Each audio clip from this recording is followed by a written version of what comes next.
Hello student, welcome to back my YouTube channel PK classes. आपको स्वागत है पीके classes में। मैं हूं प्रभात, आप देख रहे हैं मेरे यूट्यूब चैनल पीके क्लासेस। अगर वीडियो अच्छा लगे तो वीडियो को लाइक कर दीजिए, चैनल को सब्सक्राइब कर दीजिए। आज हम आप लोग को बताने वाले हैं 10th क्लास के कुछ महत्वपूर्ण ऑब्जेक्टिव क्वेश्चन हिस्ट्री का फर्स्ट चैप्टर का यूरोप में राष्ट्रवाद। तो आइए बिना समय बर्बाद किए हुए चलते हैं अपने टॉपिक की ओर। पहला प्रश्न है, इटली तथा जर्मनी वर्तमान में किस महादेश के अंतर्गत आते हैं? ए में उत्तरी अमेरिका, बी में दक्षिणी अमेरिका, सी में यूरोप, डी में पश्चिम एशिया। इसका सही आंसर होगा ऑप्शन नंबर सी यानी कि यूरोप। आइए देखते हैं अगला प्रश्न। अगला प्रश्न है, फ्रांस में किस शासन वंश की पुनः स्थापना वियना काउंसिल द्वारा की गई थी? ए में है हब्सबर्ग, बी में आर्य वंश, सी में बुर्बो वंश, डी में जारसा। इसका सही आंसर होगा ऑप्शन नंबर सी यानी कि बुर्बो वंश। आइए देखते हैं अगला प्रश्न। अगला प्रश्न है, मेजनी का संबंध किस संगठन से था? ए में लाल सेना, बी में कार्बोनरी, डी में फिलिक हेटरिया, डी में है डाइट। इसका सही आंसर होगा ऑप्शन नंबर बी यानी कि मेजनी का संबंध कार्बोनरी से था। आइए देखते हैं अगला प्रश्न। अगला प्रश्न है, इटली एवं जर्मनी के एकीकरण विरोध निम्न में कौन था? ए में इंग्लैंड, बी में रूस, सी में ऑस्ट्रिया, डी में पर्सा। इसका सही आंसर होगा ऑप्शन नंबर सी यानी कि ऑस्ट्रिया। ए VVI प्रश्न है, इसको याद कर लीजिएगा, अच्छे से पूछने का चांस बहुत ज़्यादा है। आइए देखते हैं अगला प्रश्न। अगला प्रश्न है, काउंट काबूर को विक्टर मैनुअल ने किस पद पर नियुक्त किया था? मतलब काउंट काबूर जो था विक्टर मैनुअल को किस पद पर नियुक्त किया था? ए में सेनापति, बी में फ्रांस के राजदूत, सी में प्रधानमंत्री, डी में गृह मंत्री। तो सही आंसर होगा ऑप्शन नंबर सी यानी कि प्रधानमंत्री। आइए देखते हैं अगला प्रश्न। अगला प्रश्न है, गैरीबाल्डी पेशे से क्या था? ए में सिपाही, बी में किसान, डी में जमींदार, सी में जमींदार और डी में नाविक। इसका सही आंसर होगा ऑप्शन नंबर डी यानी कि नाविक था गैरीबाल्डी पेशे, यानी गैरीबाल्डी नाविक का काम करता था। आइए देखते हैं अगला प्रश्न। अगला प्रश्न है, जर्मन राइन राज्य का निर्माण किसने किया था? ए में लुई 18वां, बी में नेपोलियन बोनापार्ट, सी में नेपोलियन द्वितीय और डी में बिस्मार्क। इसका सही आंसर होगा ऑप्शन नंबर बी यानी कि नेपोलियन बोनापार्ट ने जर्मन राइन राज्य का निर्माण किया था। आइए देखते हैं अगला प्रश्न। अगला प्रश्न है, जालवेरिन कैसी संस्था थी? ए में क्रांतिकारियों की, बी में व्यापारियों की, सी में विद्वानों की, डी में पादरी एवं की। तो ये इसका सही आंसर होगा ऑप्शन नंबर बी यानी कि व्यापारियों की थी। आइए देखते हैं अगला प्रश्न। अगला प्रश्न है, रक्त एवं लौह की नीति का अवलंबन किसने किया? ए में मेजनी, बी में हिटलर, सी में बिस्मार्क, डी में विलियम प्रथम।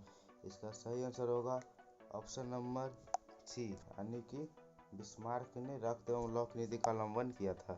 आइए देखते हैं अगला प्रश्न। ये प्रश्न काफ़ी ही ज़्यादा महत्वपूर्ण है, VVI है। फ्रैंकफर्ट की संधि कब हुई? ए में 1864, बी में 1866, सी में 1870, डी में 1871। इसका सही आंसर होगा ऑप्शन नंबर डी यानी कि 1871 में। आइए देखते हैं अगला प्रश्न। अगला प्रश्न है, नेपल्स की क्रांति कब हुई थी? यानी नेपल्स की जो क्रांति कब हुई थी? ए में 1820, बी में 1821, सी में 1822, डी में 1823। इसका सही आंसर होगा ऑप्शन नंबर बी यानी कि 1821। आइए देखते हैं अगला प्रश्न। अगला प्रश्न है, चार्टिस्ट आंदोलन कहाँ हुआ था? ए में फ्रांस, बी में ऑस्ट्रिया, डी में हंगरी, सी में हंगरी और डी में इंग्लैंड। इसका सही आंसर होगा ऑप्शन नंबर डी यानी कि इंग्लैंड में हुआ था। आइए देखते हैं अगला प्रश्न। अगला प्रश्न है, यूनान को एक स्वतंत्र राष्ट्र घोषित किया गया था। रुकिए रुकिए,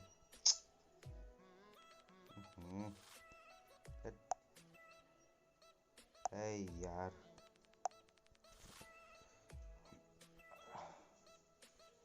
अगला प्रश्न है, यूनान को एक स्वतंत्र राष्ट्र घोषित किया गया था। ए में है 1835, बी में 1832, सी में 1842, डी में 1830। इसका सही आंसर होगा ऑप्शन नंबर बी यानी कि 1832 में घोषित किया गया था। आइए देखते हैं अगला प्रश्न।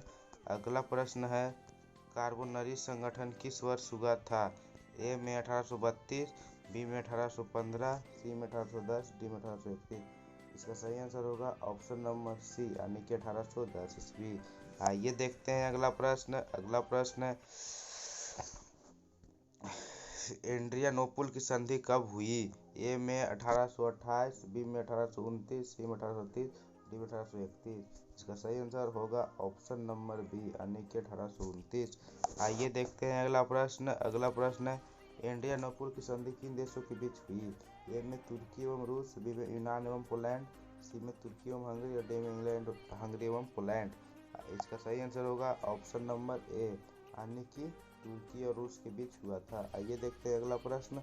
अगला प्रश्न है सेडान का युद्ध किनके बीच हुआ था? ए में है फ्रांस और ब्रिटेन, और बी में है ब्रिटेन और फ्रांस, और सी में पर्स और पर्सा, और डी में पर्सा और रूस। इसका सही आंसर होगा ऑप्शन नंबर सी यानी कि फ्रांस और पर्सा। आइए देखते हैं अगला प्रश्न। अगला प्रश्न है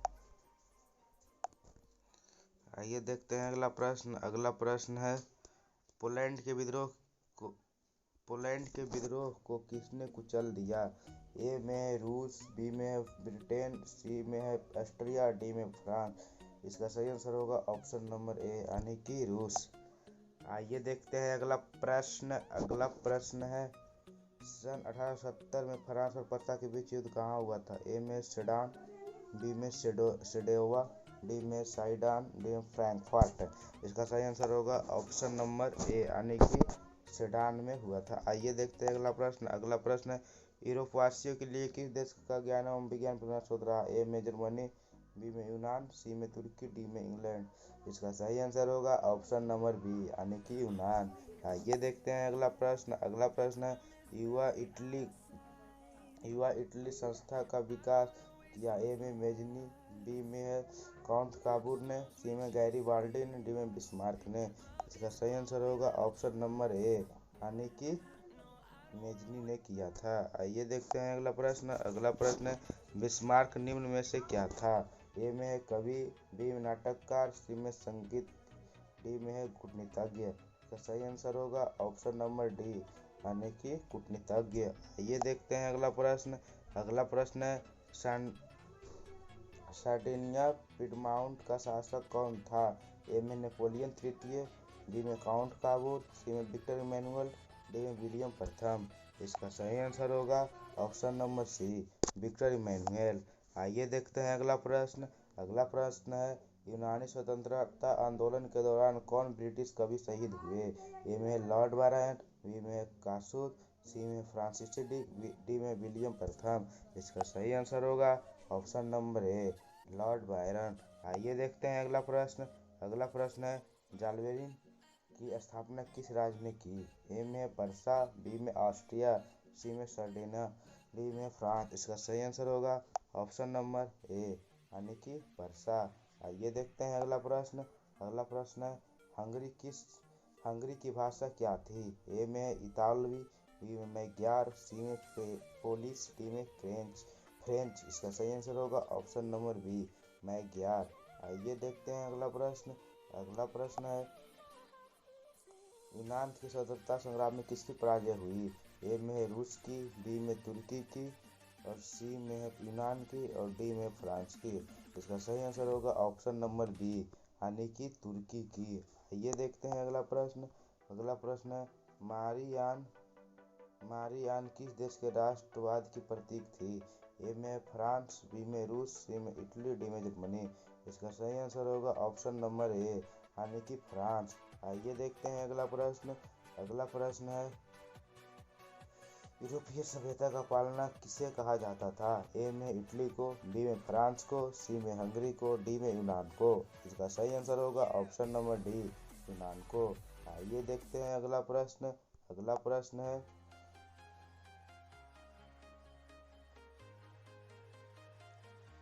एक्ट ऑफ यूनियन किस वर्ष पारित हुआ? ए में 1688, बी में 1707 में, सी में 1788 में, डी में है 1807 में। इसका सही आंसर होगा ऑप्शन नंबर ए यानी कि 1688 में। अगर वीडियो अच्छा लग रहा है तो वीडियो को लाइक कर दीजिए और मेरे चैनल को सब्सक्राइब कर दीजिए ताकि मेरा हर वीडियो आपके पास पहुंच सके सबसे पहले बिल्कुल आसानी से। आइए देखते हैं अगला प्रश्न। अगला प्रश्न है 1789 की फ्रांसीसी क्रांति के समय वहाँ किस राजवंश का शासन था? ए में है ट्यूडर, बी में है स्टुअर्ट, सी में है बूर्बो, डी में है रोमनोव। इसका सही आंसर होगा ऑप्शन नंबर बी सी यानी कि बुर्बो। आइए देखते हैं अगला प्रश्न।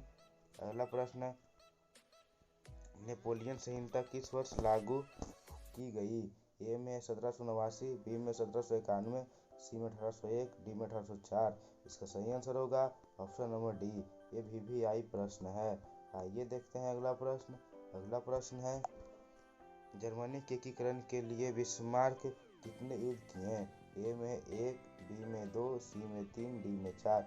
इसका सही आंसर होगा ऑप्शन नंबर सी, यानी कि 3 युद्ध किए थे। ये भी वीवीआई प्रश्न है। अगर वीडियो अच्छा लग रहा है तो लाइक कर दीजिए और चैनल को सब्सक्राइब कर दीजिए। कमेंट करके बताइए कैसा लगा। आइए देखते हैं अगला प्रश्न। अगला प्रश्न है, वियना कांग्रेस में कौन राष्ट्र सम्मिलित नहीं था? ए में है ब्रिटेन, बी में है रूस, सी में फ्रांस और डी में जर्मनी। इसका सही आंसर होगा ऑप्शन नंबर डी, यानी कि जर्मनी। आइए देखते हैं अगला प्रश्न। अगला प्रश्न है, वियना कांग्रेस में पवित्र संघ की योजना किसने प्रस्तुत की? ए में है रूस ने, बी में ब्रिटेन ने, सी में फ्रांस ने, डी में ऑस्ट्रिया ने। सही आंसर होगा ऑप्शन नंबर ए, यानी रूस ने। आइए देखते हैं अगला प्रश्न। अगला प्रश्न है, यंग इटली की संस्थापक कौन था? ए में है जियोबर्टी, बी में काबूर, सी में मेजनी, डी में गैरिबाल्डी। इसका सही आंसर होगा ऑप्शन नंबर सी, मेजनी। आइए देखते हैं अगला प्रश्न। अगला प्रश्न है, फ्रांस के किस राजा ने कहा था, अंग्रेजी राजा की भांति शासन को पेशा लड़की काटना अधिक पसंद करूंगा? ए में लुई 16वां ने, बी में नेपोलियन पापा ने, डी में लुई नेपोलियन ने, डी में चार्ल्स 10 ने। इसका सही आंसर होगा ऑप्शन नंबर डी, चार्ल्स 10 ने। आइए देखते हैं अगला प्रश्न। अगला प्रश्न है, पर्सा का शासक कौन था? ए में है नेपोलियन बोनापार्ट, बी में नेपोलियन तृतीय, डी में विक्टर मैनुअल, डी में विक्टर प्रथम। इसका सही आंसर होगा option number D, Victor William प्रथम। आइए देखते हैं अगला प्रश्न। अगला प्रश्न है, यूरोप का मरीज किसे कहा जाता है? ए में है रूस, बी में जर्मनी, सी में तुर्की, डी में यूनान। इसका सही आंसर होगा ऑप्शन नंबर सी। ये सबको पता होगा, ये भी वीवीआई प्रश्न है। आइए देखते हैं अगला प्रश्न। अगला प्रश्न है, नेपोलियन ने जर्मनी में किस संघ की स्थापना की? ए में ट्रांसपेंडेंट संघ, डी में है सिलिपाइन संघ, सी में है राइन संघ और डी में से किसी की नहीं। इसका सही आंसर होगा ऑप्शन नंबर सी, राइन संघ की। आइए देखते हैं अगला प्रश्न। अगला प्रश्न है, किस संघ द्वारा यूनान राष्ट्र की स्थापना हुई? ए में वियना की संधि द्वारा, बी में है कस्तूनिया की संधि द्वारा, यहाँ कस्तूनिया कुश होता है, यहाँ पर यहाँ कु होगा, कस्तूनिया की संधि द्वारा, डी में प्राग की संधि द्वारा, डी में एड्रियानोपुल की संधि द्वारा। यह सही आंसर होगा ऑप्शन नंबर डी, एड्रियानोपुल की संधि द्वारा। आइए देखते हैं अगला प्रश्न। अगला प्रश्न है, यंग यूरोप की स्थापना किसने की थी? ए में है काबूर ने, बी में मेजनी ने, सी बिस्मार्क ने, डी में गैरिबाल्डी ने। इसका सही आंसर होगा ऑप्शन नंबर बी, यानी कि मेजनी ने किया था। आइए देखते हैं अगला प्रश्न। 44वां नंबर प्रश्न है, 9 गुल्फ आंदोलन कहाँ हुआ था? ए में इटली में, बी में जर्मनी में, सी में फ्रांस में, डी में ब्रिटेन में। इसका सही आंसर होगा ऑप्शन नंबर ए, यानी कि इटली में। आइए देखते हैं अगला प्रश्न। अगला प्रश्न है, मेटरनिख कौन था? ये भी एकदम वीवीआई प्रश्न है, ये भी बहुत बार एग्जाम में पूछा गया है, इस बार पूछने का चांस है। इनमें मेटरनिख कौन था? ए में ऑस्ट्रिया का चांसलर, बी में पर्सा का चांसलर, सी में फ्रांस का सम्राट और डी में रूस का जोर। यह सही आंसर होगा ऑप्शन नंबर ए, यानी कि ऑस्ट्रिया का चांसलर था। आइए देखते हैं अगला प्रश्न। अगला प्रश्न है, कार्बोनरी की स्थापना किस वर्ष हुई थी?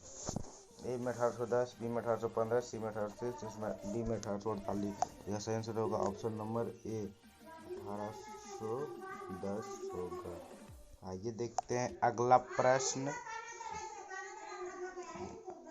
अगला प्रश्न है, 1830 की क्रांति के बाद फ्रांस में किस प्रकार का शासन स्थापित हुआ? ए में निरंकुश राजतंत्र, बी में संघीय शासन व्यवस्था, डी में गणराज्य, सी में सुधार।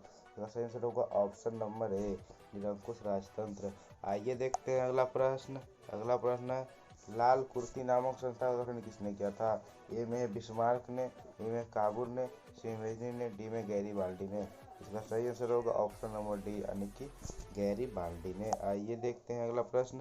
अगला प्रश्न है, राष्ट्रवाद की अवधारणा का जन्म किस घटना से माना जाता है? ए में पुनर्जागरण, बी में धर्म सुधार आंदोलन, बी में गौरवपूर्ण क्रांति, डी में फ्रांस की क्रांति। इसका सही आंसर होगा ऑप्शन नंबर ए यानी कि पुनर्जागरण। आइए देखते हैं अगला प्रश्न। अगला प्रश्न है, रक्त एवं लौह की नीति किसने अपनाई?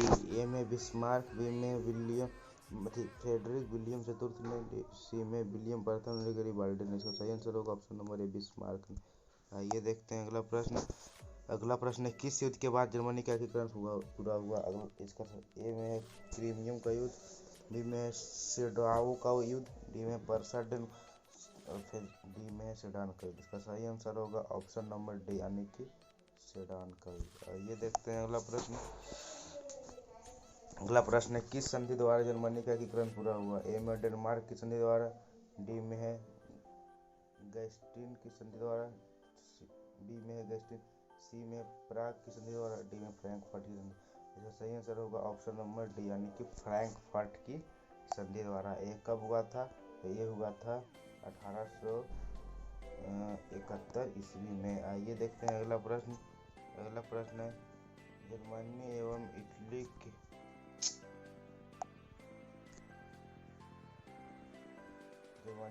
एकीकरण के समय फ्रांस का शासक कौन था? फ्रांस लिखा है, फ्रांस होगा यहाँ पर होगा